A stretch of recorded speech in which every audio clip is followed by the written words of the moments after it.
मार्गस्य नेतारं नेतारं कर्मयोगतां व्याकारं विश्वतत्त्वानां वन्दे तद्गुणरत्नये। पंच परमेष्ठी भगवान की जय। संत शिरोमणि आचार्य विद्यासागर जी महाराज की जय। बात चल रही थी द्रव्यों के उपकार की। धर्म द्रव्य का उपकार गमन करते हुए जीव और पुद्गलों को चलने में सहकारी होना। अधर्म द्रव्य का उपकार ठहरते हुए जीव पुद्गलों को ठहरने में सहकारी होना। आकाश द्रव्य का उपकार अवगाहन देना। पुद्गल द्रव्य के विभिन्न उपकारों की चर्चा हो गई और जीव द्रव्य के परस्परोपग्रह जीवाराम की चर्चा हुई। अब प्रसंग पड़ता है काल द्रव्य का उपकार क्या है। आचार्य क्या लिख रहे हैं देखिए जरा। वर्तना परिणाम क्रिया परत्वा परत्वे च कालस्य। वर्तना परिणाम क्रिया परत्वा परत्वे च कालस्य। बोलिए। वर्तना परिणाम क्रिया परत्वा परत्वे च कालस्य। सूत्र को जरा इस पंचम अध्याय में एक यही सूत्र कड़ा है। हम जब बच्चों को अपने संस्थान में पढ़ाते हैं तो सब यही कहते हैं ये सूत्र कड़ा है, बाकी पांचवा अध्याय बिल्कुल सरल है। लेकिन नहीं, सूत्र सरल है, समझते हैं। काल द्रव्य दो प्रकार का है, एक निश्चय काल द्रव्य और एक व्यवहार काल द्रव्य। निश्चय काल द्रव्य की परिभाषा स्वयं परिणमन करते हुए द्रव्यों में जो परिणमन में सहकारी हो वह वर्तना लक्षण वाला निश्चय काल द्रव्य है। और उस परिणमन को कहना ये व्यवहार काल द्रव्य है, घड़ी घंटा दिन महीना आदि। इस सूत्र में दोनों काल द्रव्यों के उपकार बताए हैं। पहला लिखा है सूत्र का अर्थ जरा देखें। वर्तना परिणाम क्रिया परत्व अपरत्व च माने और अन्य काल द्रव्य के उपकार हैं। फिर एक बार देखें जरा। वर्तना परिणाम क्रिया परत्व और अपरत्व आदि काल द्रव्य के उपकार हैं। इसमें जो वर्तना उपकार है ये निश्चय काल द्रव्य का है। परिणाम क्रिया परत्व और अपरत्व ये व्यवहार काल द्रव्य के उपकार हैं।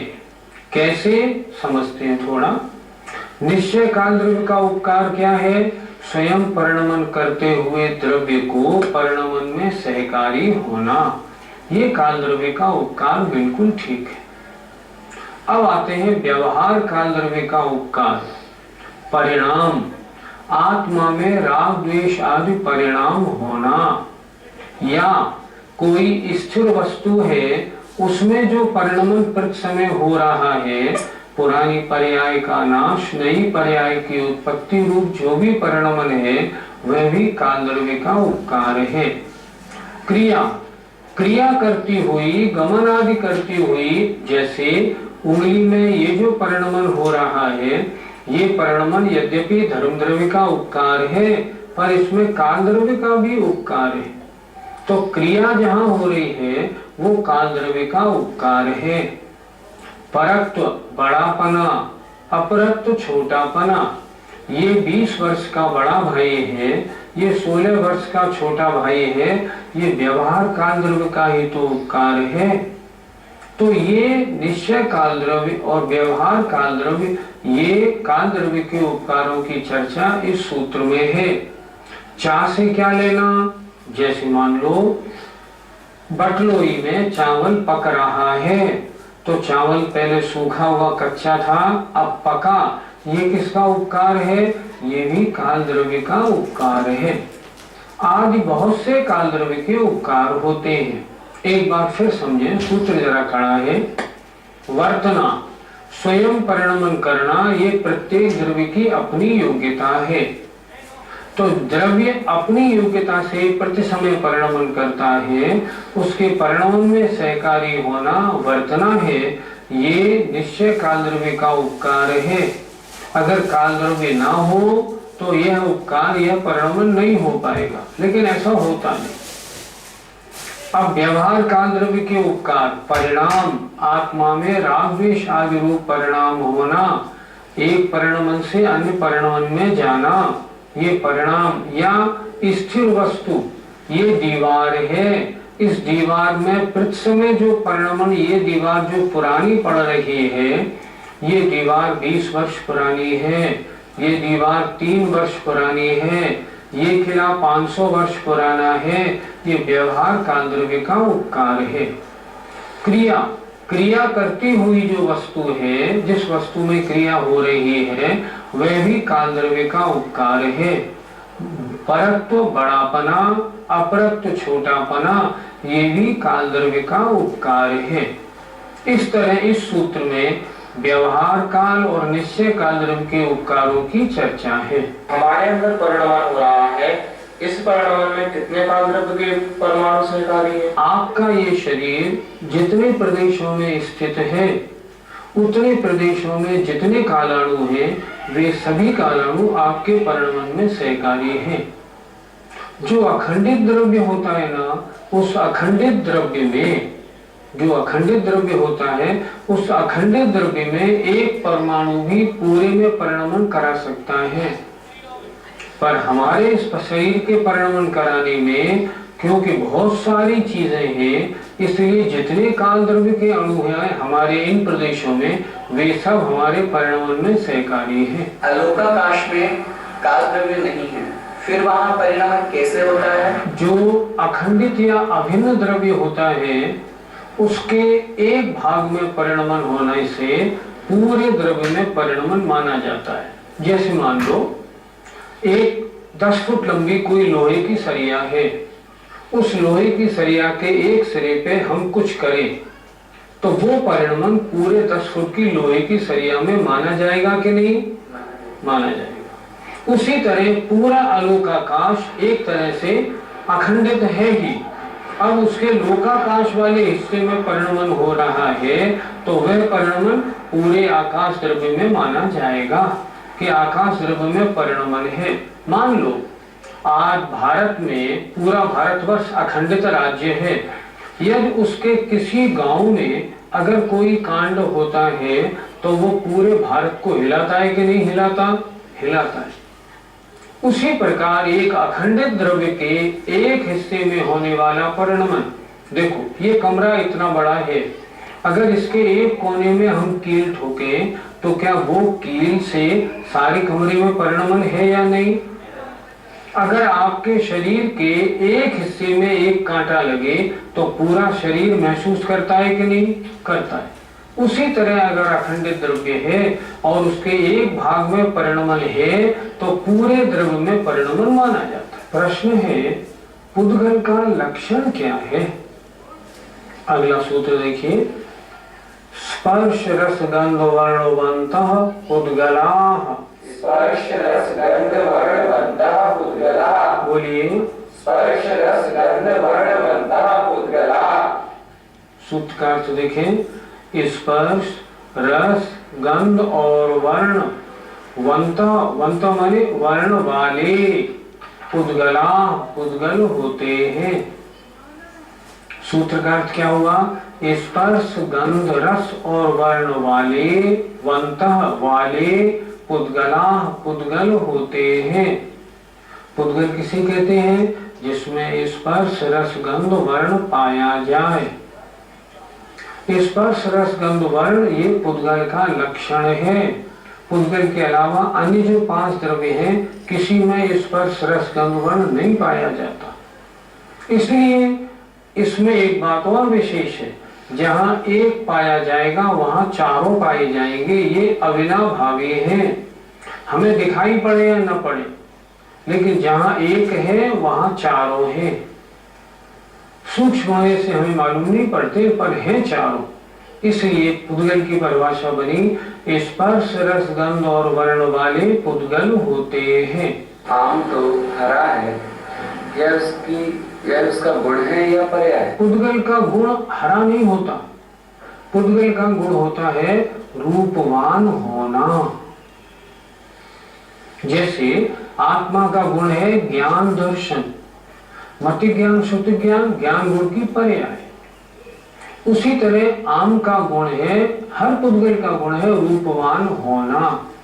हरा पीला नीला लाल ये तो उसकी पर्याय है, लेकिन पुद्गल होगा तो रूपवान होगा, उसमें कलर होगा ही होगा, चाहे हमें दिखाई पड़े या ना पड़े। इसलिए ये जैसे मान लो कोई चीज हमने टेस्ट की, कल खट्टी थी आज मीठी, तो इसका गुण बदल कैसे गया? गुण तो बदलते नहीं। इसका गुण था रसवान होना। अब रस गुण की पर्याय कल मीठी थी आज खट्टी हो गई, या कल खट्टी थी आज मीठी हो गई। तो पुद्गल जो होंगे उनमें स्पर्श रस गंध वर्ण पाए ही जाएंगे, क्योंकि ये उसका लक्षण है। आइए अगला सूत्र देखते हैं कि पुद्गल द्रव्य की पर्याय, किन किन पर्यायों में हमें पुद्गल देखने को मिलते हैं। देखिए, शब्द बंध, बोलिए शब्द बंध, सूक्ष्म स्थौल्य, सूक्ष्म स्थौल्य, संस्थान, संस्थान, भेद तमश्छाया, भेद तमश्छाया, तपोद्योतवन्तश्च, तपोद्योतवन्तश्च। बोलिए शब्द बंध, सूक्ष्म स्थौल्य, संस्थान, भेद तमश्छाया, तपोद्योतवन्तश्च। सूत्र देखें, पुद्गल इन शक्लों में, इन पर्यायों में हमें दिखाई पड़ते हैं, या जहां ये है वह पुद्गल की पर्याय है। ये पुद्गल द्रव्य की पर्याय है। क्या मतलब? शब्द, शब्द है पुद्गल की पर्याय है। बंध, एक में एक का जो बंध होता है ना, ये पुद्गल की पर्याय है। सूक्ष्म और स्थूल्य, महीनपना और मोटापना, ये पुद्गल में होता है, अन्य में होता नहीं। भेद, टुकड़े पुद्गल के होते हैं।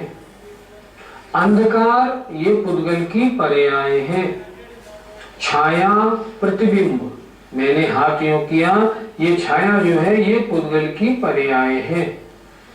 आतप, आतप का मतलब गर्म प्रकाश, जो आपको देखने में आंखों को अच्छा नहीं लगे उसे कहते हैं आतप, ये पुद्गल की पर्याय है। उद्योत, आंखों को अच्छे लगना, तो अच्छा लगने वाला प्रकाश, ये पुद्गल की पर्याय है। तो पुद्गल इन पर्याय वाले होते हैं। इनके बहुत सारे भेद हैं, वो आप तत्वार्थ सूत्र की अन्य किताबों से आप देख लेना। पाठशाला में ज्यादा विशेष विवरण हम नहीं करते, हम संक्षेप में समझाते हैं। फिर एक बात देखिए जरा, शब्द, तरह तरह के जो शब्द होते हैं ये पुद्गल की पर्याय है। बंध, बंधना बहुत प्रकार का होता है, लेकिन जहां बंध होगा वो पुद्गल की पर्याय होगी। सूक्ष्म और स्थूल, सूक्ष्मपना और स्थूल माने मोटापना, ये पुद्गल की पर्याय है। संस्थान, आकार, आकार किसमें होगा? पुद्गल होगा तो आकार होगा, नहीं तो नहीं होगा। भेद माने टुकड़ा, टुकड़े किसके होते हैं? पुद्गल के होते हैं। टुकड़े बहुत तरह के होते हैं। तम माने अंधकार, छाया माने प्रतिबिंब या परछाई, आतप माने आंखों को अरुचिकर ऐसा गर्म प्रकाश, और उद्योत माने ठंडा चंद्रमा का रोशनी, ये सब पुद्गल की पर्याय हैं। पहले बताया पुद्गल का लक्षण क्या है, और अब ये बता रहे हैं पुद्गल इन फॉर्म में, इन पर्यायों में हमको दृष्टिगोचर होते हैं, इन सबको पुद्गल की पर्याय मानना चाहिए। इस तरह सूत्र दिया।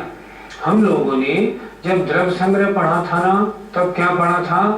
सद्दो बंधो सोमो स्थूलो संस्थान भेद तमुच्छाया उज्ज्वलादवसैया पुद्गल लवस्व पर जाया। वहां भी आचार्य नीलचंद्र महाराज ने द्रव्य संग्रह में भी इनको पुद्गल की पर्याय बताया है। अर्थात पुद्गल इतनी फॉर्म्स में हमको मिलता है, और ये सब पुद्गल की पर्याय हैं। अन्य लोग इनको पुद्गल की पर्याय नहीं मानते, ये उनका भ्रम है। सर्वज्ञ देव ने इनको जैसा लिखा है वैसा ही मानना योग्य है। अब पुद्गल के भेद कितने हैं यह अगले सूत्र में आचार्य कह रहे हैं। अणवः स्कंधाश्च, बोलिए पुद्गल के दो भेद हैं, अणवः माने अणु और स्कंध। पुद्गल के टुकड़े करते जाओ, जो ऐसा लास्ट टुकड़ा हो कि जिसके और टुकड़े ना हो सकें उसे कहते हैं अणु। और दो या दो से अधिक अणु मिल जाएं तब क्या बनता है? स्कंध। पुद्गल के दो भेद हुए, अणु और स्कंध। फिर एक बार ध्यान से देखें, पुद्गल का जो अविभागी जिसका और हिस्सा ना हो सके ऐसा जो टुकड़ा है उसे कहते हैं अणु। अणु या परमाणु दोनों जैन सिद्धांत के हिसाब से पर्यायवाची हैं। और दो या दो से अधिक संख्यात असंख्यात अनंत अणु मिल जाएं और तब जो एक पिंड बनता है उसे हम कहते हैं पुद्गल के पिंड को स्कंध। इस तरह पुद्गल के दो भेद होते हैं, अणु और स्कंध। अणु का स्कंध हमारे उपयोग में आता है। जो संख्यात अणु का स्कंध होता है, जो असंख्यात अणु का स्कंध होता है, वो हमारे उपयोग में नहीं आता। हमारे उपयोग में जितने भी स्कंध आते हैं सब अनंत अणु के स्कंध हैं। मतलब जो वर्गणाएं हमारे उपयोग में आती हैं वे वर्गणाएं सारी की सारी अनंत अणु वाली हैं। संख्यात और असंख्यात अणु वाले स्कंध या वर्गणाएं हमारे प्रयोग में आती ही नहीं। जैसे मान लो मैदा का एक टुकड़ा है। मैदा सबसे महीन होती है जिन वस्तुओं का हम उपयोग करते हैं। तो मैदा का जो एक सबसे महीन टुकड़ा है उसमें भी अनंत अणु होते हैं। इस तरह संख्यात और असंख्यात अणु का स्कंध हमारे उपयोग में नहीं आता। हमारे उपयोग में जितनी भी चीजें आती हैं सब अनंत अणुओं के स्कंध हैं। पंडित जी, एक अणु या स्कंध में कितने रूप, रस, स्पर्श, गंध आदि होते हैं? प्रश्न बहुत ठीक है आपका। देखो, एक अणु में एक रूप, एक रस, एक गंध और दो स्पर्श। ध्यान से सुनना, एक रूप, एक रस, एक गंध और दो स्पर्श, 5 को। लेकिन कोई स्कंध हो उसमें एक रूप, एक रस, एक गंध और 4 स्पर्श। अंतर क्यों पड़ा? ध्यान से सुनिए जरा। एक रूप, एक रस, एक गंध अणु में, स्पर्श दो कौन से? एक तो स्निग्ध रूक्ष में से एक और शीत उष्ण में से एक। हल्का भारी, कड़ा नरम, ये जो दो स्पर्श के 4 गुण हैं ये स्कंध के हैं, ये परमाणु में होते ही नहीं। ठीक है, इसलिए परमाणु में स्पर्श दो, या तो स्निग्ध रूक्ष में से एक या शीत उष्ण में से एक। इस तरह 5। अच्छा, स्कंध में एक रूप, एक रस, एक गंध और 4 स्पर्श। हल्का भारी में से एक, रूखा चिकना में से एक, कड़ा नरम में से एक और ठंडा गर्म में से एक। इस प्रकार परमाणु या अणु और स्कंध में जो गुण पाए जाते हैं उनमें थोड़ा सा फर्क है, वो हमें ध्यान में रखना चाहिए। पंडित जी, पुद्गल की कितने प्रकार की वर्गणाएं होती हैं और हमारे काम में कितने प्रकार की वर्गणाएं आती हैं? पुद्गल की वर्गणा 23 प्रकार की होती है। वर्गणा किसे कहते हैं? परमाणुओं के समूह को वर्गणा कहते हैं। वर्गणा 23 प्रकार की होती हैं। उनमें से हमारे काम में 5 प्रकार की वर्गणा आती है। पहली वर्गणा नौकर वर्गणा या आहार वर्गणा, उससे शरीर बनता है। दूसरी तेजस वर्गणा, उससे तेजस शरीर बनता है। तीसरी भाषा वर्गणा, उससे शब्द बनते हैं। चौथा मनोवर्गणा, उससे द्रव्य मन बनता है। और 5वीं कार्बन वर्गणा, जिससे कर्म बनते हैं। 5 वर्गणा हमारे काम में आती हैं। शेष 18 प्रकार की वर्गणा हमारे उपयोग में नहीं आती। पंडित जी, पुद्गल की 5 प्रकार की वर्गणाएं होती हैं ऐसा आपने बताया, तो क्या सभी प्रकार की वर्गणाएं हमारे देखने में आती हैं? मैंने ये नहीं बताया कि 5 प्रकार की वर्गणाएं होती हैं। मैंने ये बताया पुद्गल की वर्गणाएं 23 प्रकार की होती हैं, उनमें हमारे काम में 5 प्रकार की आती है। याद रखो, ठीक है। उन 5 वर्गणाएं, उनमें से देखो, आहार वर्गणा हमें दिखती है, ये आहार वर्गणा से बना शरीर। जितने शरीर हमको दिखते हैं सब आहार वर्गणा। हम जो देखते हैं ये लोहा है, ये कपड़ा है, ये मिट्टी है, ये पत्थर है, ये सब है, ये मकान है, सब आहार वर्गणा। क्योंकि इन सब को किसी न किसी जीव ने कभी अपने शरीर के रूप में ग्रहण किया हुआ है, ये हमें दिखती है। अब इसके बाद दूसरा नंबर तेजस वर्गणा नहीं दिखती, भाषा वर्गणा शब्द नहीं दिखते, मन वर्गणा नहीं दिखती, कार्बन वर्गणा नहीं दिखती। सिर्फ एक वर्गणा, जितनी वर्गणा आपको दिखती हैं, इन सबका अंतर्भाव आहार या नौकर वर्गणाओं में हो जाता है। जो विज्ञान परमाणु मानता है वह परमाणु और हमारा जैन धर्म का माना हुआ अणु, क्या दोनों समान हैं? नहीं, दोनों में बहुत अंतर है। सही बात क्या है, मैंने बताया था अभी आपको, हमारा अणु नहीं, अनंत अणुओं से बनी वर्गणा वो ही हमारे ग्रहण में नहीं आती। संख्यात असंख्यात अणु का तो प्रश्न नहीं, बहुत सी अनंत अणु की वर्गणाएं भी ऐसी हैं जो हमारे ग्रहण में नहीं आती। ग्रहण का मतलब हम बड़े से बड़े, कोई से बड़े से बड़ा कोई भी यंत्र ले लें, दूरवीक्षण कुछ भी ले लें, लेकिन उसके द्वारा वो वर्गणाएं नहीं देखी जाती। वर्तमान में साइंस जिनको अणु कहता है, हमारे हिसाब से तो वो अनंत अणुओं का स्कंद है। मुझे अच्छी तरह याद है, उदयपुर के एक साइंटिस्ट का एक लेख एक बार आया था। उस लेख में उन्होंने लिखा था अणु क्या होता है। उसमें उन्होंने लिखा था विज्ञान का अणु वह सबसे छोटा माना जाएगा जो आज के 25 साल बाद विज्ञान ये कह देगा इससे छोटा अणु हो ही नहीं सकता। दूसरी बात, उस अणु से भी महीन अणु वो होगा जो अनुभव में तो आएगा पर पकड़ में नहीं आएगा। और उन साइंटिस्ट महोदय ने उनकी कटिंग मेरे पास रखी है, लास्ट में लिखा था पर वास्तव में अणु वो होगा जो बड़े बड़े ऋषियों के द्वारा ज्ञान से देखा जाएगा, ना वैज्ञानिकों के द्वारा पकड़ा जाएगा, ना अनुभव में आएगा। तो बड़े बड़े वैज्ञानिक भी ये कहते हैं, और हमारा सिद्धांत क्या कहता है, अणु कभी पकड़ में नहीं आ सकता, न किसी यंत्र के द्वारा, न नेत्रों के द्वारा, न किसी के द्वारा। जितने अनुभव में पकड़ में आ रही है सब अनंत अणु की वर्गणाएं हैं। अब ये बता रहे हैं आचार्य, इस स्कंद की उत्पत्ति कैसे होती है। भेद संघातेभ्यः उत्पद्यन्ते। भेद संघातेभ्यः उत्पद्यन्ते। बोलिए, भेद संघातेभ्यः उत्पद्यन्ते। सूत्रकार से देखें, भेद से, संघात से और भेद संघात से इस स्कंधों की उत्पत्ति होती है। भेद माने तोड़ना, संघात माने जोड़ना, और भेद संघात माने कहीं से तोड़ना और किसी में जोड़ना। इन तीन से क्या होता है, इस स्कंधों की उत्पत्ति होती है। कैसे, उदाहरण से हम समझते हैं। हमने गेहूं को चक्की में पीसा तो उसके आटा बन गया, तो आटा रूप जो हमको स्कंद प्राप्त हुआ वो भेद से प्राप्त हुआ।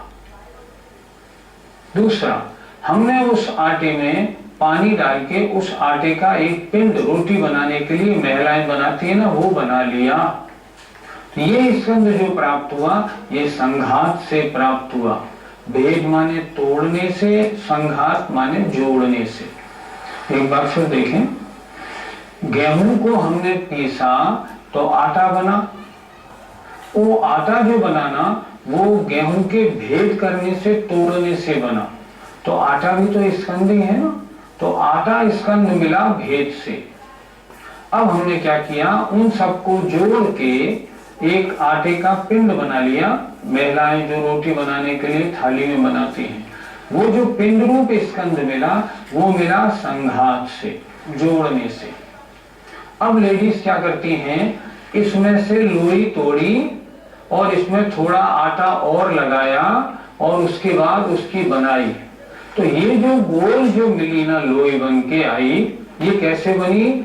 आटे में से भेद किया, थोड़े आटे का और उसमें संघात किया, दोनों मिला के भेद संघात से अब ये लोई बन गई।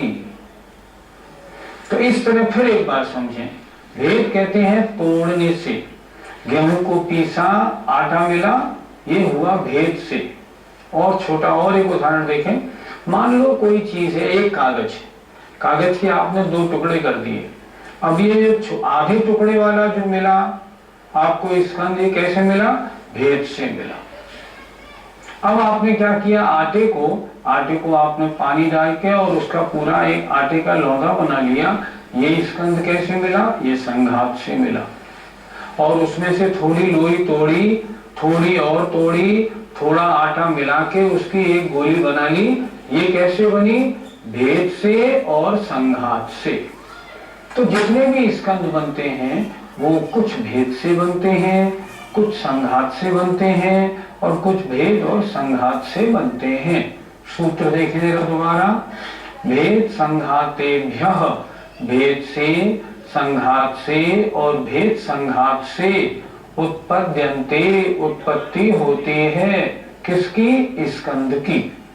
अर्थ क्या बना? स्कंधों की उत्पत्ति कहीं भेद तोड़ने से होती है, कहीं संघात जोड़ने से होती है और कहीं तोड़ने और जोड़ने दोनों के मिलाने से होती है। इस प्रकार स्कंद की उत्पत्ति के 3 प्रकार हैं। आज हमने देखा पुद्गल के भेद कितने होते हैं।